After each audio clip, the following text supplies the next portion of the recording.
Test यार वकार आखिर में कुछ जाए न तो 10 मिनट लगी वेंदा।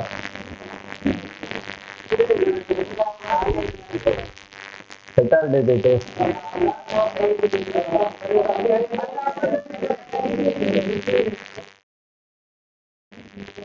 मां चवां पियो ईद खां पोइ वठंदासीं छो त पढ़ायो न आहे। हिकिड़ो हफ़्तो पोयां पढ़िया हूं, ॿिए हफ़्ते जो मां पहिरियों ॾींहुं पढ़ायां थो। पर संगत चवे थी त लाज़मी वठणी आहे। वॾो टाइम थी वियो आहे, वठो था, ठीकु आहे। झूलेलाल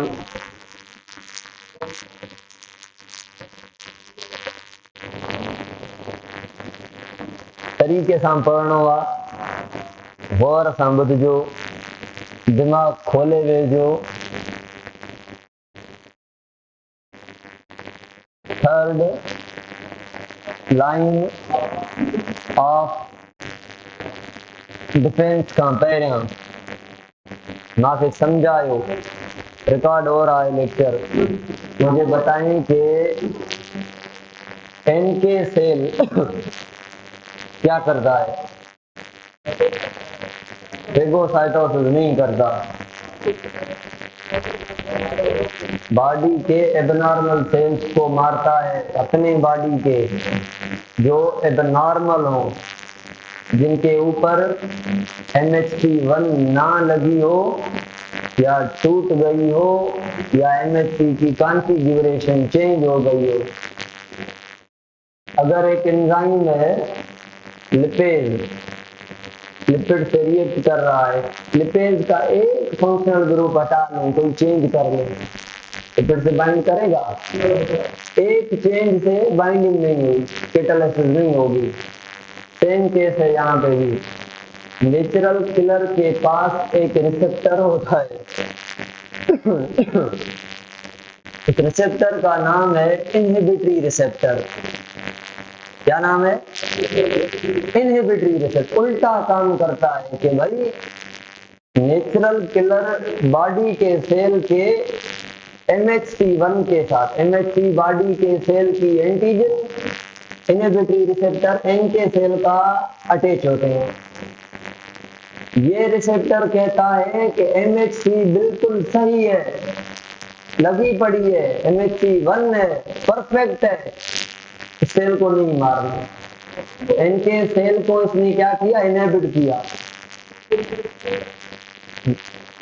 इसने एनके सेल को क्या किया? सप्रेस किया कि भाई काम नहीं करना। अगर ये एंटीजन कौन सी MHC1 टूटी फूटी है, चेंज है, मॉडिफाई है या नहीं है, इन दैट केस ये इनहिबिशन नहीं करेगा।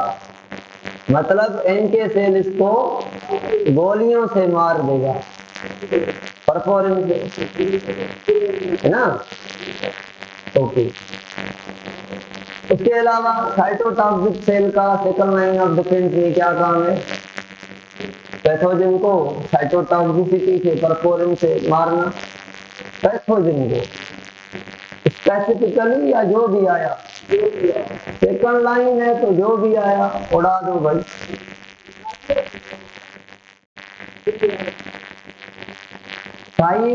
साइटोटॉक्सिक का ये वही है, टी सेल है, मगर अनस्पेसिफिक है, लर्न्ड नहीं है, इसीलिए हम इसको सेकंड लाइन में रखते हैं, स्पेसिफिक नहीं है।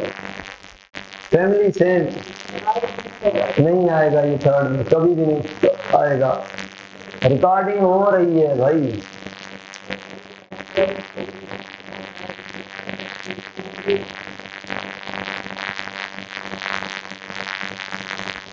मोनोसाइट MHC2 शो होंगे, शो होंगी MHC2। सुने, मैक्रोफेज किससे बना है? MHC2 वहां पे है। इंपॉर्टेंट बात ये MHC2 होगी। मोस्ट इंपॉर्टेंट बात ये, आपके सवाल से मुझे याद आ गई कि मोनोसाइट ग्रेन्युलोसाइट होता है और macrophage agranulocyte. What is the reason behind it? वो बाप है, वो बेटा है, वो छोटा है, वो बड़ा है, एक ही सेल बड़ा हुआ है ना। तो मेच्योरिटी के लिए ग्रेन्यूल्स ज्यादा होते हैं मोनोसाइट में, ज्यादा प्रोटीन बनानी है, पता नहीं किस डायरेक्शन में उसको मॉडिफाई होना है, बड़ा होना है, तो ग्रेन्यूल्स होते हैं राइबोसोम के ये वो। जब वो मेच्योर हो जाता है तो उसकी सारी ड्यूटीज खत्म, एक ही पर्पस है, पैथोजन को पकड़ना है, मारना है, और कोई काम नहीं है। तो अपने सारे जो पोटेंशियल है वो लॉस कर देता है, बाकी ग्रेन्यूलोसाइट बन जाता है। ये आपकी असाइनमेंट है कि ग्रेन्यूलोसाइट और ए ग्रेन्यूलोसाइट की का चार्ट बनाना है, समझना है कि कौन से lymphocyte, B lymphocyte, T lymphocyte, ये सारे आपको याद रखने हैं। माई कोटारे न सठा बाबा। अच्छा अदा न कुछ सवाल न तो पढ़ाए सघां मां टॉपिक पे कहा मुंहिंजो कोर्स पूरो थियो ते आख़िर में पुछी जाए मां ये शयूं मतां हिते करे वञा। जेके तव्हां सवाल पुछो था इहे मुंहिंजे आहिनि अॻियां, अॻोटे बि जेके पुछियव इहे बि मां अॻियां डिस्कस कयां, न ॿुधायां बि वियल आहे, ॿुधायां बि वियल आहे। पीरियड वञी करे 25 मिंट बचियो आहे, पंहिंजो 5 मिंट वाधारा वठंदासीं। तबियत सही ना आहे, घणा सवाल ॿुधाईंदुमि त वरी पोइ हल भाउ हेॾो सवाल आयो आहे, हेॾो हाणे के मां छा कयां। हाँ भाई, थर्ड लाइन ऑफ डिफेंस मां जेको बुनियाद ॾियां पियो न थर्ड लाइन जे लाइ, तव्हां उहो बि पूरो न करणु ॾिनो, हले काॾे काॾे वठी वियो। मां जेको पहिरियां ॻाल्हाईंदो आहियां, हा हलो माइक सेट करें, अदा इन खे बंदि कंदव, काथां हलियल आहे इहा माइक, बसि बंदि कयो, हिन ॾे आवाज़ न वेंदो हाणे इंशाअल्लाह। हाणे सही आहे आवाज़? भला हाणे सही आहे आवाज़? हा कजो, हाणे सही आहे चओ। हलो शुक्र है माशाल्लाह। थर्ड लाइन ऑफ डिफेंस में रोल है एक सेल का जिसका नाम है टी सेल, और इसको आप कह सकते हैं CD4 सेल या कह सकते हैं हेल्पर टी सेल। मैंने जनरल टी सेल लिखा है। एक दूसरा भी सेल है जिसका थर्ड लाइन ऑफ डिफेंस में रोल है, उसका नाम है बी सेल। दोनों लिम्फोसाइट हैं, ये थाइमस में एक्टिवेट होगा और वो बोन मेरो में ही वो एक्टिवेट होगा, इसीलिए उसको बी सेल कहा गया है। इन दोनों की जो उम्र है वो कुछ घंटों से कुछ दिन है, मगर इनमें से कुछ ऐसे सेल हैं जिनकी सालों तक उम्र है। तो आप तो समझ गए होंगे, इनमें से मेमोरी और इनमें से मेमोरी, उनकी बड़ी उम्र होगी, फ्यूचर के लिए इम्यूनिटी है ना। चलो अच्छा, बात करते हैं कि third line of defence specific है।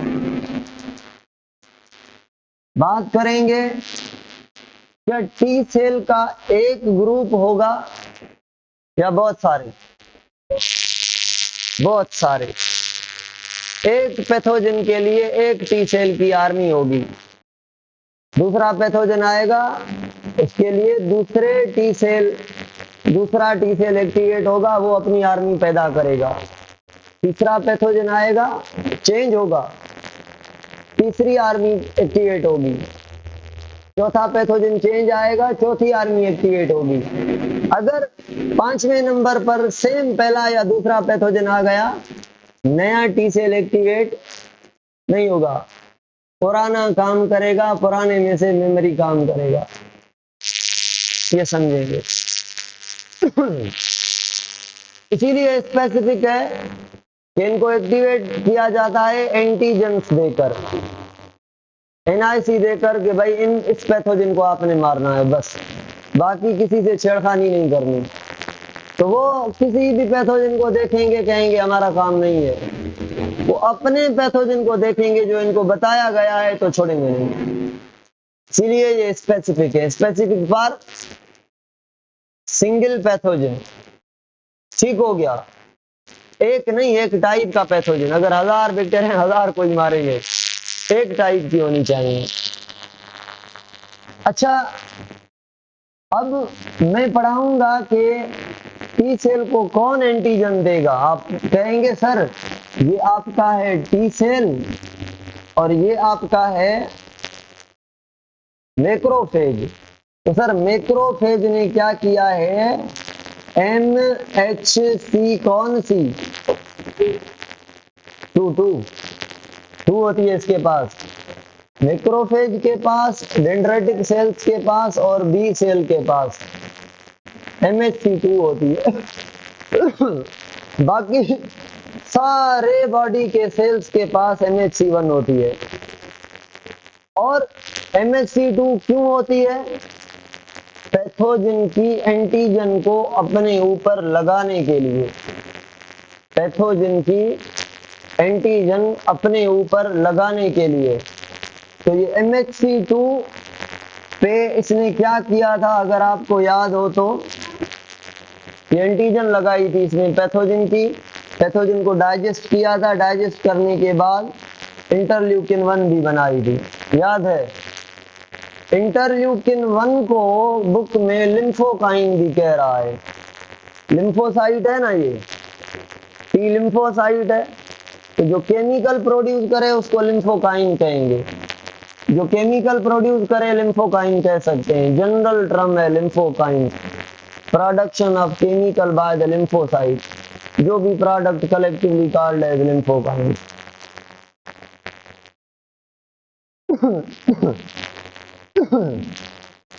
अगर साइटोकाइन कहे केमिकल को तो इसने प्रोड्यूस किया या इसने,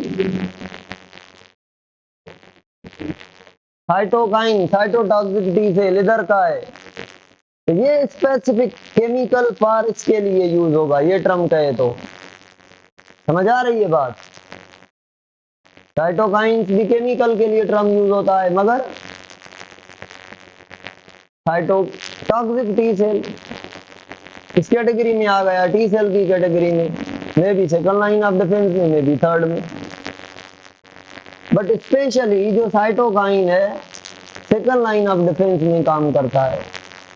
किसको कहा था हमने साइटोकाइन, साइटोकाइन हमने कहा था परफोरेंस को, साइटोटॉक्सिक टी सेल केमिकल लगा के मेम्ब्रेन को तोड़ के सेल को पैथोजन को मारता है, इनको साइटोकाइन्स कहा था। जहर है पैथोजन के लिए वो गोलियां जो साइटोटॉक्सिक टी सेल ने प्रोड्यूस करके सेल पैथोजन को मारा, सेकंड लाइन में परफोरेंस। बड़ा इसने घुमा फिरा के बातें की हैं, हिडन अल्फाज यूज किए, समझना पड़ेगा कि ये टर्म किसके लिए है, ये टर्म किसके लिए, सीधी बातें नहीं की इसमें, बहुत सारी गड़बड़, इसकी रीडिंग करनी पड़ेगी बुक की हमें, तब जाके कॉन्सेप्ट क्लियर होंगे आपके। मैं अभी सीधे कॉन्सेप्ट दूंगा, सुने भाई। अब ये एंटीजन, ये इंटरल्यूकिन 1 अट्रैक्ट करती है किसको, टी सेल को, मैक्रोफेज है ना भाई, ये किसको अट्रैक्ट करेगी, तो ये टी सेल आ गया, ये टी सेल का रिसेप्टर है, तो कॉम्प्लेक्स किसका बन गया है, MHC2, और MHC2 पे एंटीजन, एंटीजन इस पे लगी, मतलब इसके पास क्या आ गई, इंफॉर्मेशन किसकी, मैक्रोफेज की, या मैक्रोफेज पे लगे हुए पैथोजन की, एंटीजन की, पैथोजन की। तो ये हो गया एक्टिवेट। एक्टिवेट कौन से केमिकल ने करवाया, कौन से सेल ने करवाया, कौन सी एंटीजन ने करवाया, सवाल के अकॉर्डिंग जवाब देना है। इसने अट्रैक्ट किया, सेल का नाम पूछे तो मैक्रोफेज, एंटीजन का नाम पूछे तो MHC2 ने पैथोजन की एंटीजन लगा के, या एंटीजन प्रेजेंटिंग सेल। चलो ये एक्टिवेट होके क्या करेगा, ये डिवाइड करेगा,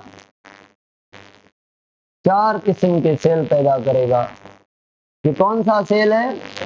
ये T cell helper T cell है। मैंने आपको बताया असली जो टी सेल है ना वो हेल्पर है, सबका बाप हेल्पर टी सेल है। वहां से असली बी सेल है, यहाँ से असली हेल्पर टी सेल है। डिवाइड करेगा जायगोट से 200 टाइप सेल बने हैं ना आपके। आपके पास कितने सेल थे शुरू में? एक जायगोट था ना, अभी कितने हैं? 200 टाइप के 60 ट्रिलियन। तो कैसे बने? जीन्स ने कहीं पे स्विच ऑन किया है, स्विच ऑफ किया है, स्ट्रक्चरल चेंजेस आई हैं, ये वो ऐसे ही है ना। तो क्या एक सेल से 4 किस्म के सेल नहीं बन सकते? सारा मसला जेनेटिक्स का है। जो जीन एक्सप्रेस करेंगे, जो रिसेप्टर लगाएंगे, जो एंटीजन लगाएंगे, अलग अलग सेल पैदा होंगे। आरबीसी के ऊपर एबीओ ब्लड ग्रुप है, बाकी कहीं पर नहीं है। क्यों? बस इसीलिए आरबीसी बाकी सबसे अलग है। तो सारा मसला जीन का है। सेल को खींचे, इधर करवाएं उधर करवाएं, कॉन्ट्रेक्टाइल शक्ल ऐसी करें, स्ट्रक्चर ऐसी करें वैसी करें, काम ये दिलवाएं वो दिलवाएं, एक दिलवाएं 100 दिलवाएं। जेनेटिक्स का काम है सारा। सारी हमारी physiology and morphology is controlled by the क्या फिनोटाइप ओनली। हमारे कलर को कहते हैं। एंजाइम का बनना फिनोटाइप है, काम करना फंक्शन फिनोटाइप है, कोई भी प्रोडक्ट प्रोड्यूस करना कितना, ये फिनोटाइप है। ठीक है, नजर आए ना आए, फंक्शन हो या स्ट्रक्चर हो, ये फिनोटाइप है। तो बात काम की ये है कि एक तो बनेगा साइटोटॉक्सिक टी सेल, पैथोजन को मारने के लिए परफोरिन प्रोड्यूस करने वाला, ये मारेगा पैथोजन को। अब ये साइटोटॉक्सिक और वो साइटोटॉक्सिक सेकंड लाइन वाला फर्क क्या है? इस एंटीजन वाले पैथोजन को मारेगा ये साइटोटॉक्सिक। इसके पास क्या है? इंफॉर्मेशन है फॉर पर्टिकुलर पैथोजन। तो ये एक्टिवेट हुआ है, वो फॉर जनरल और ये फॉर पर्टिकुलर पैथोजन। ओके, बस इसीलिए ये थर्ड लाइन में फॉल करता है। दूसरे सेल होते हैं कॉपी हेल्पर टी सेल के, एग्जैक्टली हेल्पर टी सेल जैसा ही, मतलब ये अपने आप जैसा सेल पैदा कर लिया इसने। ये क्या करते हैं? ये कहते हैं कि भाई पैथोजन है 10,000, ये हमने बनाए हैं एक, मारेगा 10,000 पैथोजन को। तो इसका नंबर क्या करना चाहिए? तो हेल्पर टी सेल इसको फर्दर डिवाइड करवा के कहेगा कि मुझे ना बनाओ, साइटोटॉक्सिक बनाओ।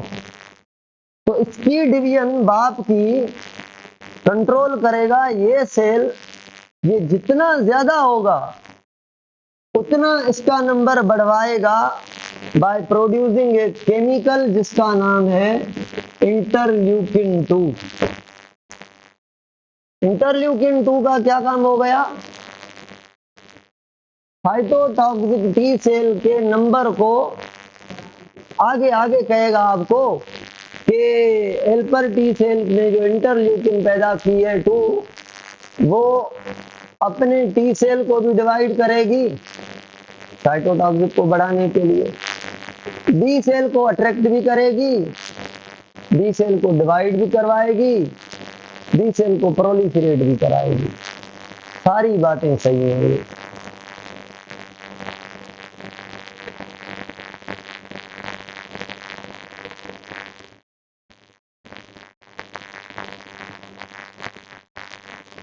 हाँ, मैं माइक मारी मुझे भी। हाँ, मुझे हाणे आवाज कन्नड़ में वञे थो, हाणे जेको मां ॻाल्हायां थो न ॿाहिरि अचण जे बजाए कन्नड़ में अचे थो। कितने भी सिस्टम खराब लगो पियो हाणे असांजो सिस्टम माइक भी यूज़ नथा करे सघूं। अलाए छा मोली छा बि सोलर हणाए असांजे लाइ अज़ाब कराए छॾियो। केॾो सिस्टम ऑनलाइन रिआयती हलंदो हुयो। खाली शिफ्ट कयूं वकार भईदा वतऊं हुते हुते बा हलो बी वाली छॾियो टाइम वञे शिफ्ट कयो। ॿुधो रिपीट जिसको करवाना है वो लेक्चर में करेगा। अभी सुनते जाएं बस। मैं कितना प्यार से पढ़ा रहा हूँ, इसे स्पीड बढ़ा भी नहीं सकता, इसलिए सुने भाई। तो हेल्पर टी सेल ने क्या किया, इसका नंबर बढ़वाया। अगर मैं पूछूं कौन सी स्टिम्युलस है जो इसको डिवाइड करवाती है, इसमें नहीं, इसमें इंटरल्यूकिन 2। ये जितना इंटरल्यूकिन ज्यादा पैदा करेगा ये उतना इनको छोड़ के इसको बनाएगा। ठीक हो गया। इंटरल्यूकिन 2 का मकसद है पैथोजन बहुत है, तो साइटोटॉक्सिक ज्यादा चाहिए। समझ आ रही है। और इंटरल्यूकिन 2 का मकसद है आओ भाई, है ना। इंटरल्यूकिन 2 अट्रैक्ट द, भाई इंटरल्यूकिन यहाँ पे ज्यादा बन गई, सेल से निकलेगी ब्लड में, ब्रेन को पता चलेगा कि ये इंटरल्यूकिन कहाँ से आई है, क्यों। ब्रेन कहेगा ब्लड भेजो, तो क्या कहो इंटरल्यूकिन 2 स्कमाइन की तरह वासोडायलेशन करती है, ब्लड को अट्रैक्ट करती है, कॉम्प्लीमेंट सिस्टम की तरह, स्कमाइन की तरह, इंटरल्यूकिन 1 की तरह, है ना। सही बात है ना। ब्लड अट्रैक्ट होगी तो WBC आएंगे तो बी सेल भी आएगा ना। अकेले बी सेल को फोन तो नहीं आएगा तो अकेले तुम आओ, अपनी कार पे तो नहीं आएगा, ब्लड में सर्कुलेट करते आएंगे, सारे आएंगे ना। मगर बी सेल के पास जो रिसेप्टर है, बी सेल के पास जो बी सेल रिसेप्टर है वो बाइंड होता है इसके रिसेप्टर के साथ। इसके रिसेप्टर का नाम क्या है, तो ये टी सेल, ये वाला टी सेल, इसको किसने स्टिमुलेट किया, एक्टिवेट किया, मैक्रोफेज ने। अब ये किसको करेगा, बी सेल को कैसे बुलाया, इंटरल्यूकिन 2 प्रोड्यूस करके आ गया। तो अब ये इसका रिसेप्टर इसके एंटीजन के साथ ये कॉम्प्लेक्स बनाएगा। यहाँ पे एंटीजन होगी, इसका रिसेप्टर नहीं होगा, इसका रिसेप्टर इसकी एंटीजन होगी, उसका रिसेप्टर इसकी, वो मैसेज ले रहा है, ये एंटीजन देगा पैथोजन की। इसने पैथोजन की एंटीजन कहाँ से ली थी, मैक्रोफेज ने कहाँ से ली थी, पैथोजन की तोड़ी थी मार के।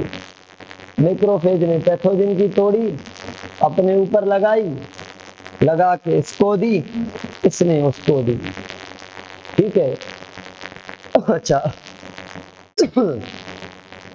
अब जैसे इसको एंटीजन मिली, इट मीन्स इंफॉर्मेशन मिली किसकी, पैथोजन की। तो इसने एंटीजन को पढ़ के एंटीजन की केमिकल कंपोजिशन को, कॉन्फ़िगरेशन को चेक करके, एक्टिव साइट को चेक करके इसने कहा मैं ऐसा केमिकल बनाता हूं जो इसके एंटीजन पे जाके फिट होगा। That chemical is said to be as antibody.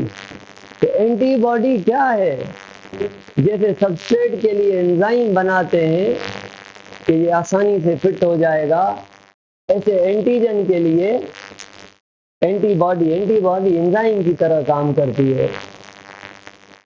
अगर किसी पैथोजन को आपने मारना है ना, तो क्या करना है, इस पैथोजन की एंटीजन को पकड़ लेना है बस। एंटीबॉडी पैथोजन को मारती नहीं है, पैथोजन को तोड़ती नहीं है, पैथोजन को सुराख नहीं करती। ठीक है। क्या करती हैं? क्या करती हैं? एंटीजन को पकड़ के पैथोजन की मूवमेंट को स्टॉप कर देती हैं। यार समझण की गाल आओ, समझो। क्या मैं कहूं एक पैथोजन पर अगर 500 एंटीजन लगी हुई है, 500 एंटीबॉडी चिपकेंगी, तो वो न घूम सकेगा, न लोकोमोट कर सकेगा, न एंटीजन को यूज करके किसी सेल पे अटैक कर सकेगा। तो पैथोजन का बचा क्या? एंटीबॉडी पकड़ती हैं ओनली। अच्छा, पकड़ती हैं तो अक्यूमुलेट नहीं होती वहां पे 400-500 एंटीबॉडी एक जगह पे, ऐसा ही है ना। ये मैसेज ब्रेन को नहीं जाएगी कि एंटीबॉडी एक जगह इकट्ठी हो गई है, जाएगी तो वो क्या भेजेगा? ब्लड। एंटीबॉडी भी इंटरल्यूकिन की तरह ब्लड को अट्रैक्ट करती हैं, मतलब WBC को अट्रैक्ट। WBC जब आएंगे कहेंगे चोर पकड़ा हुआ है। कौन सा WBC पैथोजन को मारेगा? सेकंड लाइन ऑफ डिफेंस में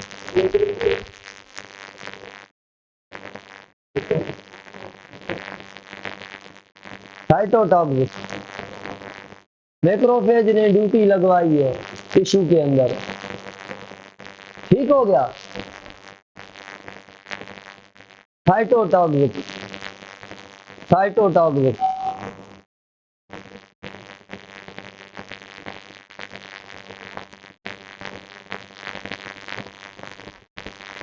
अगर मैं कहूं इनके कॉम्प्लेक्स बनने के बाद बी सेल डिफरेंशिएट होगा, क्या मतलब? डिवाइड होगा। अगर मैं कहूं इनके कॉम्प्लेक्स के बाद ये एक्टिवेट हुआ, या डिफरेंशिएट होगा, या डिवाइड होगा, या एक्टिवेट होगा, ये सारी एक ही बात है। कभी क्या टर्म यूज किया है इसमें, कभी क्या, कभी क्या। यहां तक क्लियर है?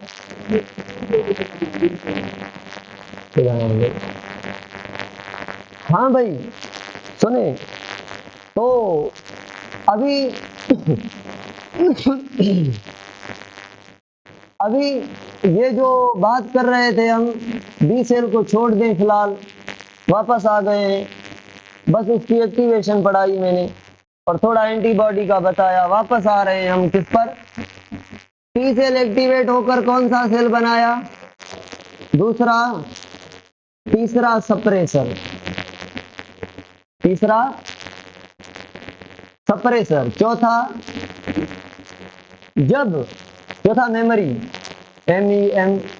MEMMORY। अब जब ये चारों सेल बनेंगे, ये जब पैथोजन को खा के हलाक कर देगा और ये एंटीबॉडी से पैथोजन को मार देगा, पता चलेगा कि पैथोजन बॉडी में इज इक्वल टू 0 या लेवल कम होती जाएगी जैसे जैसे। तो ये सेल इसको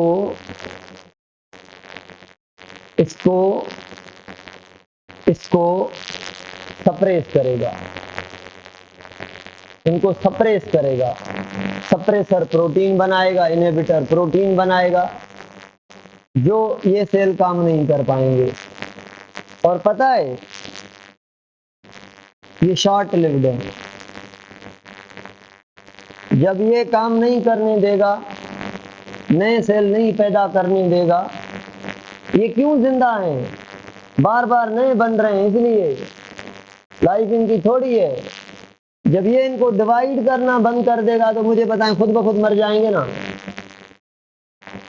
तो ये गए, ये भी शॉर्ट लिव्ड है, ये भी चला गया। इसका मतलब ये भी होता है कि सप्रेसर तब बनेगा जब पैथोजन मोस्ट ऑफ द मर चुके होंगे।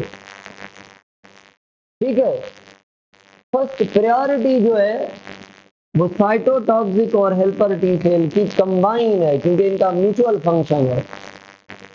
हेल्पर हेल्प कर रहा है ना साइटोटॉक्सिक की। किसकी हेल्प कर रहा है? साइटोटॉक्सिक को नंबर बढ़ा के दिला दे रहा है कि भाई काम करो, मैं हूं तुम्हारे साथ। सही है, डिवीजन को उस डायरेक्शन में प्रमोट कर रहा है। तो अब मेमोरी सेल भी इसका बेटा है, तो एंटीजन की इंफॉर्मेशन का रिकॉर्ड इसके पास भी है। तो ये तो मर गए, 2 साल के बाद ऐसा ही पैथोजेनिसी एंटीजन वाला एंटर होगा तो ये डिवाइड करे तीनों को पैदा करेगा।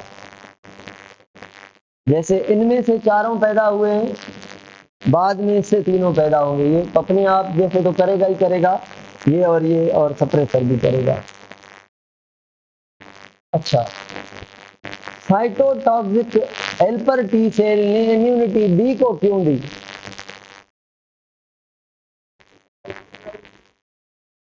कि जो ये इसकी इम्यूनिटी है, सेल मीडिएट इम्यूनिटी है। सेल खुद सेल लड़ता है पैथोजन के साथ। अगर 1 लाख पैथोजन है तो इतने ज्यादा सेल चाहिए। ये बॉडी पर लोड पड़ गया, बोझ पड़ गया, इतने सेल बनाना, इतने सेल रखना, साइलेंट कहो से पान थी। और बी सेल क्या स्मार्ट वर्क करता है पता है? बी सेल का स्मार्ट वर्क क्या है?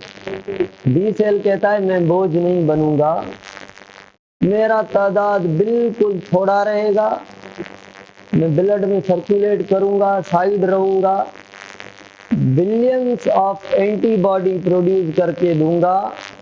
वो प्रोटीन्स होंगी, वो आपका खाना नहीं खाएंगी, उन पे खर्चा होगा बनाने में बस। आप WBC बढ़ा रहे हैं, ये रोज खाएंगे आपका। आर्मी है ना, WBC खाएगी ना।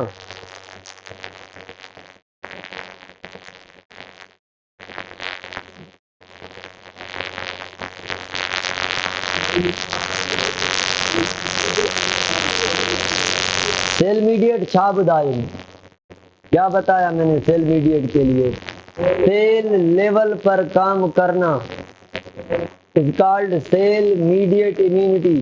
सेल खुद जाके पैथोजन से लड़ेगा, साइटोटॉक्सिक परफोरिन से मारेगा। और बी सेल कैसे मारेगा? चलो बी सेल के ऊपर आते हैं। अब जो बी सेल है,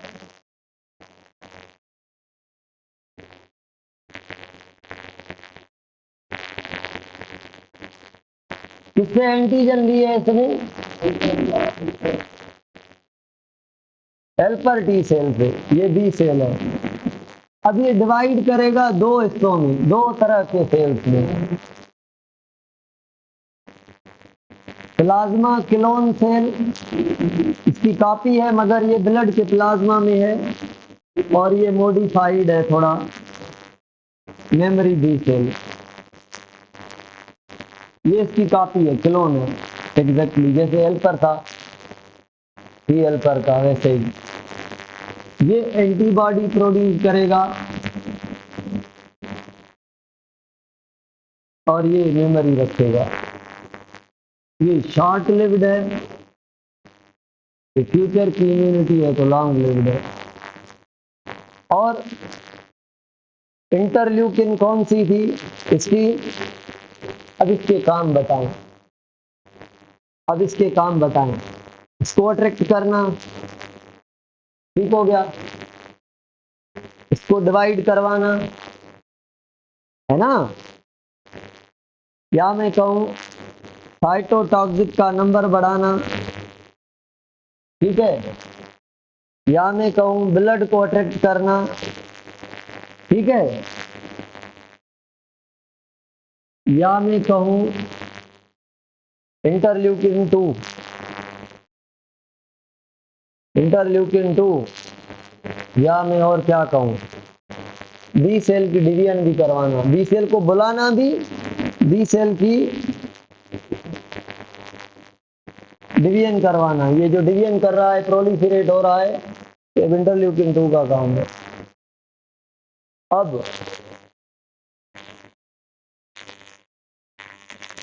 अब ये एंटीबॉडी कैसी होती है? एंटीबॉडी की शक्ल आपके बुक में ज्यादा सही से नहीं बनी हुई।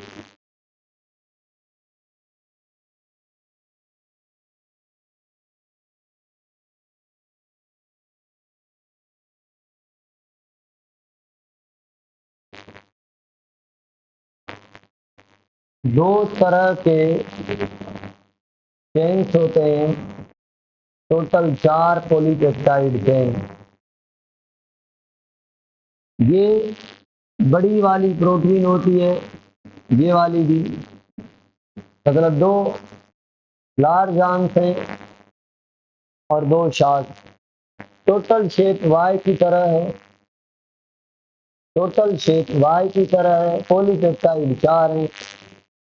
कुल मिला के कहें तो प्योर प्रोटीन नहीं, शुगर भी साथ है, ग्लाइकोप्रोटीन है।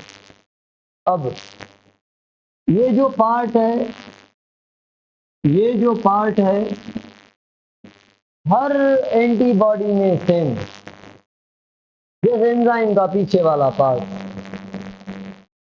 पीछे वाले पार्ट का चेंज होना ना होना फर्क नहीं पड़ता, एक्टिव साइट का फर्क पड़ता है। तो ये जो है ना, ये वाला ग्रुप, यहाँ पे स्पेसिफिक ग्रुप लगे होते हैं।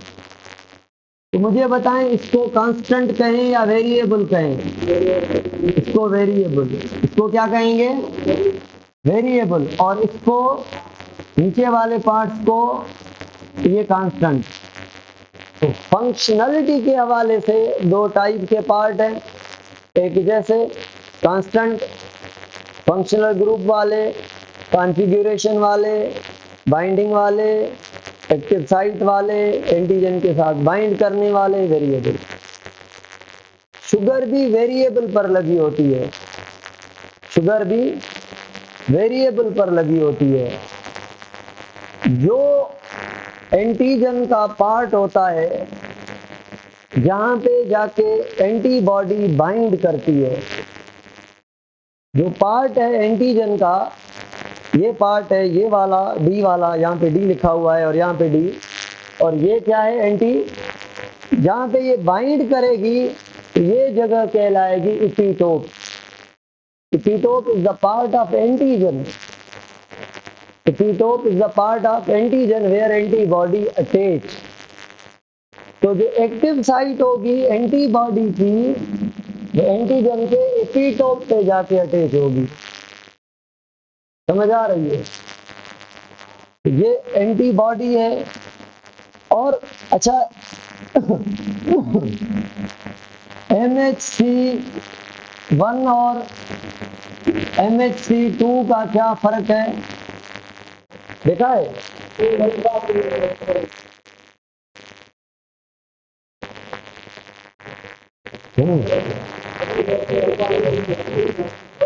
Thank you sir. इसमें जो अल्फा है ना, इसमें जो अल्फा है, दोनों एक दूसरे से अलग, और जो 2 बीटा हैं दोनों एक दूसरे से अलग।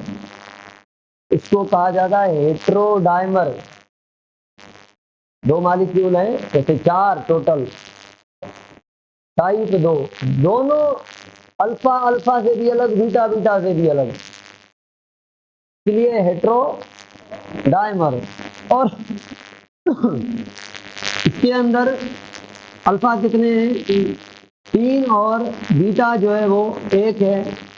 इसको 4 पॉलीपेप्टाइड का बना हुआ कह सकते हैं। और ये कौन से सेल पर होती है?